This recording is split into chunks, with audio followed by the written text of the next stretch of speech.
Hi, I'm Kathy Van Ness. I'm the General Manager of the Golden Door, and I'm so excited to be here tonight to talk to Bristol Baughan. We're very excited she's here. She's an executive producer of the Emmy-winning and Oscar-nominated films, author. She is an Emmy-winning and Oscar-nominated filmographer, I guess, right? Filmographer, an author, and an executive coach. She founded Inner Astronauts. I sort of loved that. Inner Astronauts, sort of like sailing among yourself, to support people in thriving at work and coming fully alive to service the world. She serves people in Silicon Valley, Hollywood, and she works with all kinds of leaders to help people thrive in their lives. But what we're going to talk about tonight is intention. It's the beginning of the year, it's January. We all make all kinds of resolutions and rules of how we want to live this year, but wouldn't it be nice to stop for a moment and think about our intentions? So I'm going to start just with a few historical things with you, my dear. Let's talk about your blog first. You had a blog that you were running called Soulmate. I had to go, we do all our own research, by the way. Everything here is original research. I thought that was really interesting. Okay. You don't have a statement, just, No, please, I'm wide open. We have 25 questions. Anything you want. Yes. Do you want to know about Hey Soulmate? Yeah. Okay, so Hey Soulmate was a blog that I started when I was going through a pretty deep, vulnerable time. And it was letters to the soulmate I hadn't met yet. And there were just this kind of, I was just starting to let go of this armor that I had built up as a producer and as a human. And as I started to let it go, it was all this expression just had to come out. And so this was one way for me to write letters to my soulmate. It's sort of like one of the things our guests do before they leave is they write a letter to themselves that gets delivered them in 6 months. There's something sort of profound, right, about going back and reading your own writings. You're writing to yourself about how you really feel, because there's no faking it, it's real. Right. So what was the real takeaway you got from that? Whew, so many. I think it was the journey for me has been really waking up to the truth. It feels like a truth to me that I am the love that I'm seeking, instead of thinking that it was going to come from a man or a job or a purpose or whatever. It was really clear that I kept hoping that I would meet someone that would meet this need, this deep longing. And as I read those, it's just so innocent and so human, but it just kept pointing me back to nope, a man may show up, but he's never gonna meet that need. Oh my gosh, I think that's so great. That's a need for connection to something so much greater. It's so important. Your career is in the film business, which is a highly commercialized, very competitive field, to sort of helping people find their intention and counseling them. How do you parallel that? It's interesting. I just sat next to a very accomplished producer from Hollywood, and for me, it's interesting that the role of producing, I find a lot of women are really good at it, right? Because there's everyone here on some level is a producer in their own lives. But this taking a concept or idea, or even having my own, and then shepherding it through the process of creation or birth is the same everywhere. It's just there's it's probably one of the most, it's a lot like other industries, but a very deeply ambitious, ego-driven space. Yes, and intention's not as ego-driven at all. It's very inward. Right, and that was not, and I was young and I was hungry, and I came to Hollywood with this mission to change the world through telling relevant and entertaining stories. And so I got there and I had a blast doing that.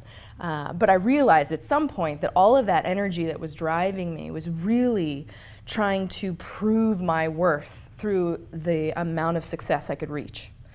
And when I finally realized, when I've told the story just the other day, but when I was, heard there was an Emmy, we got nominated for an Emmy, and it was kind of like this just flatline. And I realized that the high that I was getting from success, from winning, I was no longer getting as high. Interesting. So it's like, wait, Yeah. if this is success, and all I feel is deeply disconnected and lonely. There's a lot of other reasons. It wasn't, obviously, I got nominated for an Emmy and I felt lonely. It was like a lot of things led to this moment, but I realized that my definition of success, the mountain I was climbing, it was not taking me where I wanted to go, the feeling state I wanted to be in. Wow. Well, you know, when our guests come to Golden Door, it's this sort of utopic, right? Protected like life. And you know, we caretake for everybody here. But the world is so complicated today and so fragile. How do you keep intentions pure and simple in such a complicated world? Well, it makes me just want to speak to when we have a genuine desire, right? We have this sense of a dream or something that really lights us up.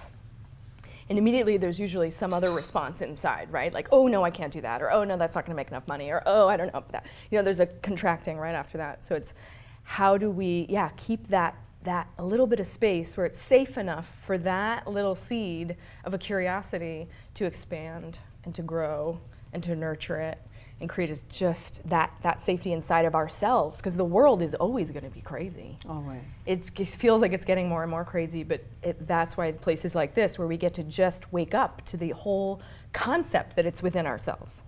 Oh, okay, and then how do I take some of these practices and prioritize them in my life to keep that safe space inside of myself? Well, and in your practice of working with different kinds of people, because there's lots of different kinds of people, we sort of see that all people want to be happy. And all people want to be joyful. It's sort of like no matter who they are, they really do want that.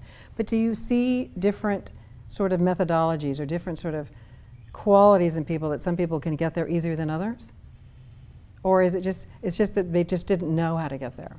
Like I'm sort of talking about how to be intentional and how to like live an intentional life and be sort of purposeful.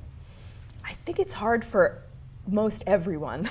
Yeah? Yeah, I think there are some people though who are just good at getting things done, and you might think that they're intentional, Right. but there's actually some other unconscious driver that they end up having to wake up to, and that's just part of being a human, and we keep expanding in consciousness, and that's a beautiful thing.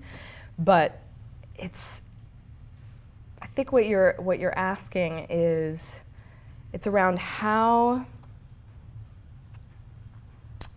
Yeah, tell me like a little bit more, because I think there's like a deeper. We find that all of our guests want the same things when they get it. No matter what's going on in their lives, what may be going on in their families or their jobs or their careers, wherever they go.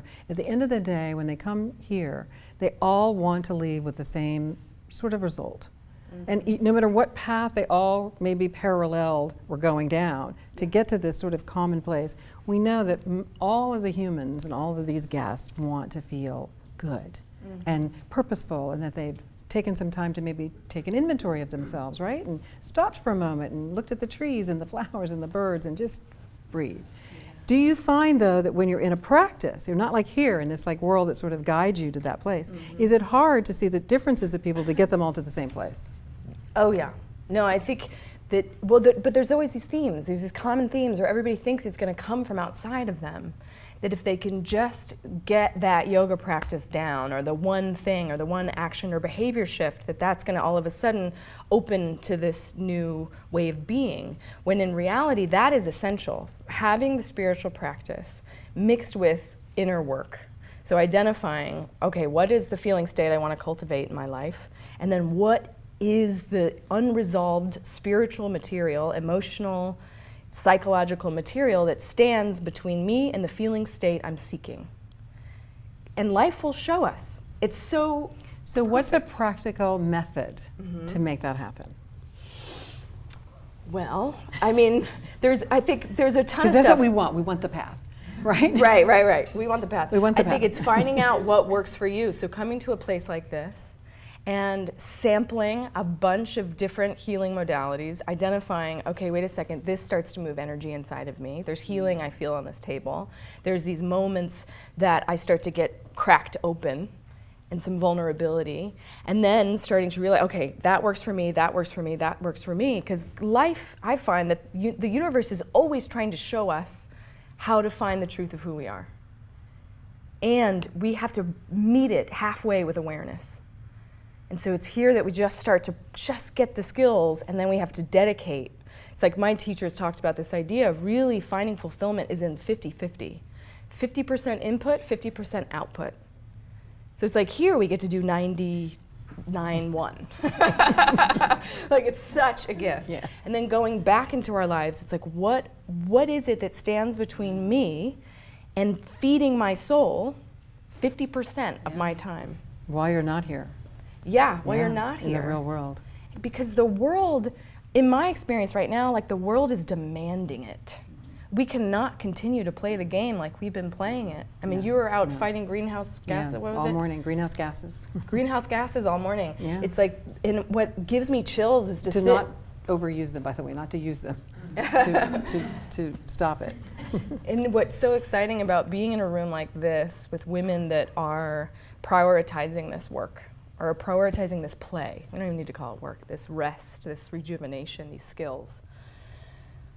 But you know, I think that it's up to us now to teach our children, because I think that our generation was such a hardworking, get it done generation. Yeah. You know, no breaks, you know, hardly even take vacation for gosh sakes. How are we going to be able to change that mindset that the new generation with all the technology cannot operate the way the major generation operated on full force speed? How are we going to teach them when all they know is fast, fast, fast? Yeah. Well, I find that at some point life forces us on our knees. And so there has to be an opening. And so in the opening is where I find that when I work with kind of these high-powered, you know, fast-paced executives, there's a pain point that is what brings them to me or brings them to whoever else that they're connected to. And that pain point is what creates the opening. And then we start asking those more existential questions of who am I? Why am I here? What is this mystery all about? And we get out of that ego-centered perspective, which is innocent and human, and we don't need to make it wrong. It doesn't help, it only delays the healing. But it's like, oh, wait a second, there's this whole universe in here. That once, yeah, and so just any little thing, be it yoga, a deep conversation, noticing synchronicity, leadership books, I mean, finding ways in. Like you had to meet me in the mind when I first started this work. Are you kidding? Anything was a waste of my time except working. Like anything was a waste of my time, and I was in so much pain. Oh my gosh. But the pain had to get so thick that I had to really feel it and then see someone who modeled something different. How do, you know, there's another, I'm going to go on a little sidebar for a second. I know all my guests are going to appreciate this. We have men's weeks and we have women's weeks.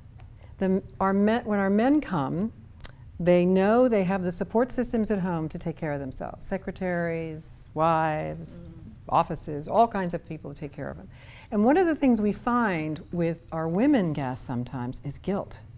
I can't take 7 days, I can't take 5 days, I can't even take 3 days. And I try so hard to, when I'm mentoring young women, to try to say that you have a long life in front of you, but how do we help women be able to have that same ability to stop for a moment and realize that everything is going to be okay, to take care of yourself is the most important. Yeah. It is still today in young people and in Generation Y, Generation X, it's exactly the same today. There is no time for me. Oh, but that's bad. That was me. It was the idea of, I'll never forget meeting these women, and they radiated this loving and this vitality, and I was like, what are you people on? Or smoking? Like, give it to me, I'll take it. And they were like, oh, you know, we just did this program in spiritual psychology. And I was like, well, that sounds ridiculous. And so I just judged it outright and spent a bunch of money and traveled and was, you know, trying to figure it out. And then finally came home and was like, wait a second. I think what's happening is in here. Like, I'm pretty sure that it's the beliefs and the thoughts and the conditioning that I was raised by the culture of work, where it's like, oh my gosh, and the idea that they worked hard so that we didn't have to at the same level. Like, that's part of the gift. There's guilt. But there's guilt. It's the guilt that's unhealthy. It's really unhealthy. It's deeply unhealthy. I see tormented women making choices that they think that some part of their life is going to get hurt, when the reality is it really won't, because they will be a better person at the end of the day. And so for me, that was a process of getting vulnerable, inquiring into the guilt itself. Why do I feel guilty? Right. Does that sound familiar?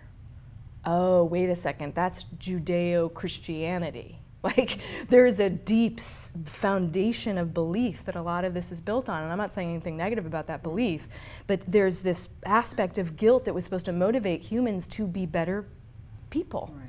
And on some level, it worked for a little bit. Yeah. But now it's actually causing the opposite response. And this is how it is for every belief we have, or every protector that's created in our lifetime. And protector, I mean an aspect of ego that's created out of trauma. So your life happens, right? You have a response, you build some sort of persona in response to it. And then at some point, that persona that protected you no longer protects. It actually becomes the barrier to the healing itself. It's this amazing hero's journey. Every time it seems to happen. And then finally you see it and you say, thank you for your service. Thank you for everything you've done for me, guilt. Like, I appreciate it. Like, maybe you helped my sisters not get bashed over the head at some point and like taken into the cave. But like now, I really want to experiment with a new thought, a new belief. That I don't have to feel guilty for self-love, for self-care, that I can get creative. There are apps for that. Yeah, I'm going to ask you a couple. I'm going to stay here for just one more question on this. Women will live 25% longer than men. It's pretty much a pretty high statistic. So would being more intentional about our lives, because what's happening is we have to protect the brain. That's the most important thing to protect. We're protecting our skins and our bodies and our faces. We're exercising, we're eating well, but there's one organ that needs massive protection to make it to 100, which is the age you will be 100. How does intention help that? Or does it?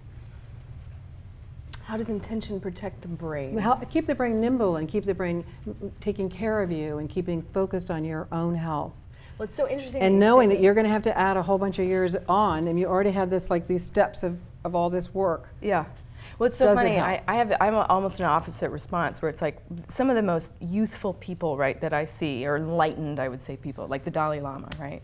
Like, he has this just kind of delightful demeanor. Like, there's just this childlike demeanor. I mean, he can bring the fire when he needs to. But there's something, I believe there are ways to take care of the brain, but there's a waking to an inner essence of what I would call the ground of being, right? Or I'm not calling it that. That's been called that for thousands of years. But waking up to that piece and protecting that piece and inquiring into it, and there are great teachers that you can read and listen to and learn about, but it's like the mind, almost mindfulness, it's like we want to get into mindlessness on some level.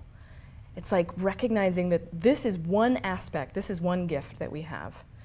And the heart is a gift and this body is a gift, but it's all in service to this energy of spirit or energy of soul or whatever word feels right for you. And really, for me, it's like prioritizing my whole life around serving that energy. And it will tell you, do this for your brain, do this for your body. Like, when we get in service to that, it just, for me, like youthfulness starts to emerge through every pore. I love that. So talk to me, what is creating inner mastery? Is that what you just did? Inner mastery. That's a word I've never heard, inner mastery. Oh, That's a great word. I think I play with mastery because, you know, it's one of those. Such a good one. But for me, it's how to stay embodied, how to wake up to the divine essence or the soul that we are, to know ourselves as that energy that's fully embodied, right? So not like meditating on the mountaintop with like, I mean, you could do that too. This is your choice. But for me, it's like how to have that awareness of the infinite love and be fully embodied in this thing. And mastery is learning how to let whatever is arising move through. And so here we learn some skills around how to do that. Meditation, there's, therapy, like somatic work. But whatever the energy that's here is here to show us what's next. And so mastery for me is learning how to breathe into it, feel it in the body, don't run from it. Run, but then it'll eventually come back because it will always come back until we look at it, right? And then it's like breathing into it, inquiring into it, asking what it needs. And then it'll just move through. We are these I just was reading one of the books in the room, which was about leadership, and which is perfect in my room. And they were talking about this theoretical physicist who had, they've now discovered that it's like no particle is ever still, that everything is this constant movement. Isn't that fascinating? It's so Pretty fascinating, and it's all interconnected now we have scientific evidence for that. Yeah. So like all these spiritual concepts that are just Yeah, so it's so true. ancient, It's right? all It's true. all coming together. Yeah, it's all true. We get to just like be in awe of like what's unfolding. Do you have mantras? Your own personal mantras that help your intentions? So the one that I worked with for years that I think really helped to retrain this thing, it's like putting new code into the computer, was my value is inherent and consistent regardless of anything external. Oh, that's a good one. Can you repeat that? Yeah, my value or worth is inherent and consistent regardless of anything external. Because once I can anchor in that awareness, then life will always happen. There'll be good things and bad things, but I won't confuse those things as evidence of my unworthiness or my badassness. Right. It will be like, no, that's consistent, that's beautiful, everybody has that. And I get to experience these things. Very cool. So, you've done so much with your life. I'd love to hear what your rituals are in the morning and the afternoon that keep you so intentionally balanced. Oh. I know that's a hard one. We want all the secrets, don't we? That's the idea. We're writing them all copiously down. I think, let's see, rituals for me, I just moved my whole life to go be in redwood trees. Ooh, love that. Yeah, I went to Yosemite and just had this deep awareness that I needed to spend time in these trees, which is, to my mind, is like, you crazy hippie, but whatever. And so spending time in the trees, so taking walks now in my new neighborhood, which is just filled with these ancient trees, is one of them. Doing some form of meditation movement or sitting, but I usually do 10, 15 minutes. I'm not a long meditator. I'm definitely like more movement based. And then rituals for me are having some sort, I have a coach, so I have every 2 weeks I've got to check in where I'm going to do, if I need it, a deep emotional process or just get support around whatever. Right. Do you consider your life minimalist and simplistic? I know, I always ask these guys. As I'm sitting here, I think that's hilarious.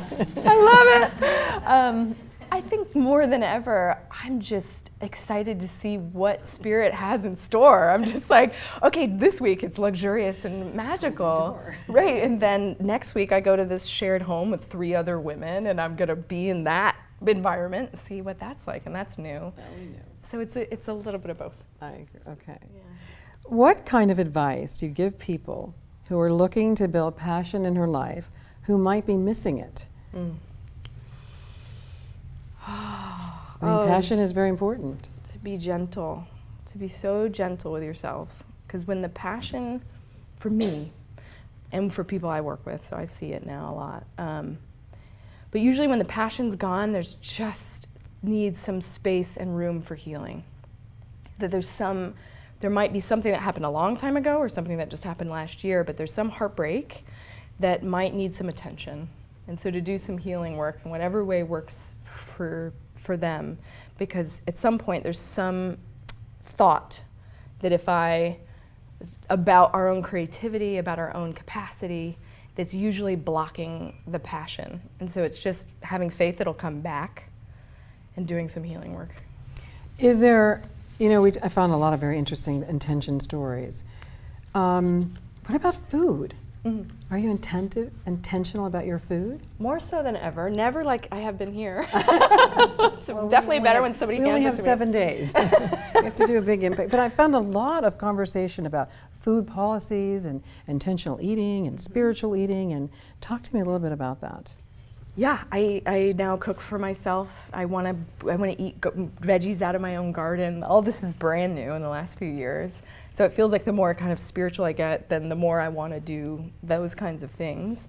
And for my clients, that's one of the first things I go to. It's like, because what we feed ourselves is both metaphorically and physically is a huge part of it. I think it can become an obsession. So I think once we kind of get clear on it, it's like, okay, let's practice this, because then it can become a way to fix ourselves. You know what I mean? Yeah, I do. It's like we can abuse. Like there's something wrong and we have to do this differently. Yeah. Right. Yeah, it's like we abuse the and tool. it's so simple to fix, by the way. It takes 24 hours. Your body is a new body every 24 hours. Every 24 hours. I'm always amazed at people. They're doing all these crazy things to their body. Literally, did you know that? Every 24 hours, the only thing that's not, actually it's shorter than 24 hours for my physician guys out there. It's only the bones that take a little bit longer because, you know, they're like, they could take a while to replace. But your body is it's the most amazing piece of equipment. It constantly renews and fixes and replenishes yourself every single day. So if you did something wrong in this hour, 12 more hours, your body's already solved it.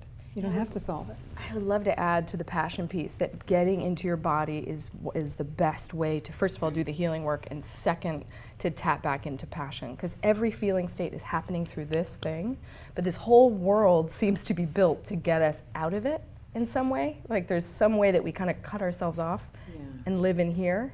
And so coming back into this, which is vulnerable, there's feelings that we have to open to. And I have an interview coming up in a couple of months with a heart doctor, and her book is about how love in your life will extend your life, and extend your life in a healthier way. And even if it's just down to hugging each other. I love to hug. I mean, everybody knows I give like giant bear hugs. But we've lost that ability to be almost like super passionate about not just female male, but just amongst friends. Like we love each other, we have our neighbors over, we all hug, we all kiss. Kids are not so close anymore. How do we solve that? We're not going to hug ourselves. I don't know if that works. Well, to hug somebody. Yeah, I do think at some point you do have to hug They yourself. are absolutely finding it proven to give you better heart health. That the heart needs, especially in women, by the way, primarily for women, because women are more nurturing as a being. And I think women asking for touch.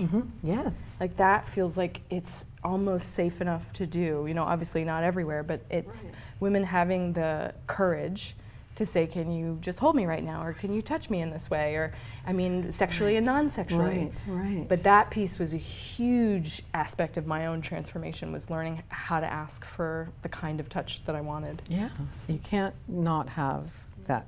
So does it affect us in everyday life, like choices of shopping and eating, dining? Like, you think of intentional life as like this purpose, and you're going down this like path, and here's your intentional purpose. But to me, intentional seems like so much bigger than that. It's almost like at every aspect of your life, you could almost be intentional if you want it to be. Yeah, but you don't want to like, you know, mind. You know, like you don't want to like get lost in the big word of it. In focusing on like using it as like an OCD tactic. So it's checking it, but if you set the intention to, and that's really exciting. Like, what is the intention you set? Because and you get to see how much of that is based on the external. Like, I want to lose weight. It's like, well, why do I want to lose weight? I want to feel good in my body. Why do I want to feel good in my body? It's like following the question until you get to the core, which is like, I want to experience unconditional loving. You know, at the end of the day, there's always a deeper desire, and so if you set your intention for that, then your life will give you every opportunity to heal anything that stands in the way. That's true. I truly believe it. Yeah, right? It's true. Yeah. It's absolutely true. According to Eckhart Tolle, I think I'm saying that correctly, enthusiasm is deep enjoyment of what you do toward a goal, an enormous intensity that resonates with the universe and gives out of its own abundance, which is absolutely true. Enthusiasm creates its own world. What are you the most enthusiastic about? I gotta share that I first heard that quote listening to Eckhart right after I burnt out, and I moved to Spain for 2 months, and I would walk the streets listening to A New Earth, and I would hear something like that, and it would just be like bawling, crying. Like I had no idea who I was and what I was gonna do with my life.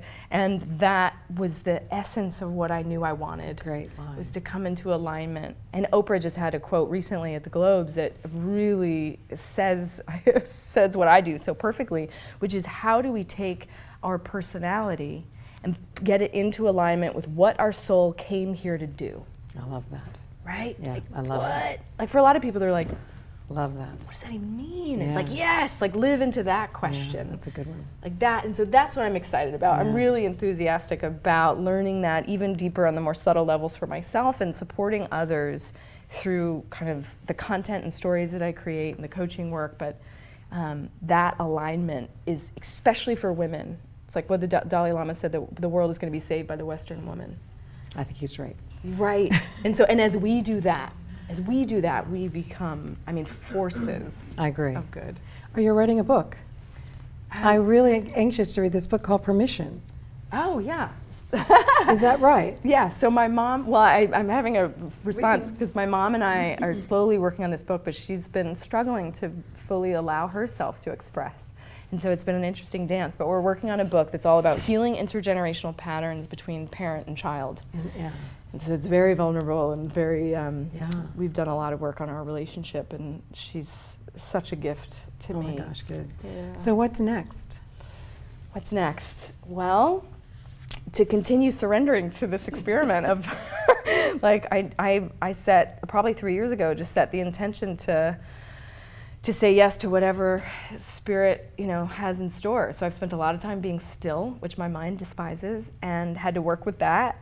And now what it's done is move me to San Francisco, and I'm currently consulting with the Institute of Noetic Sciences, which was started by an astronaut, Edgar Mitchell, and it was all about his moment of experiencing the oneness coming back from the moon to Earth.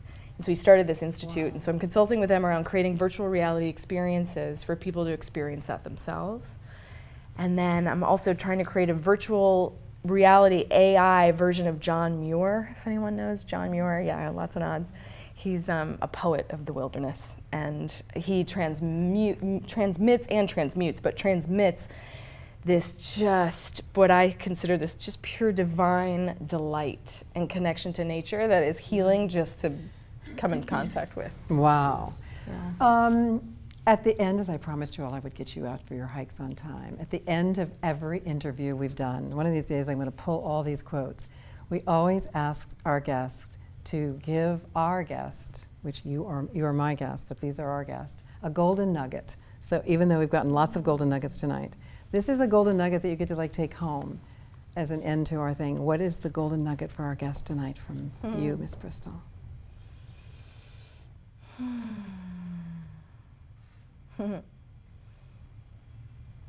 Yeah, prioritize your joy.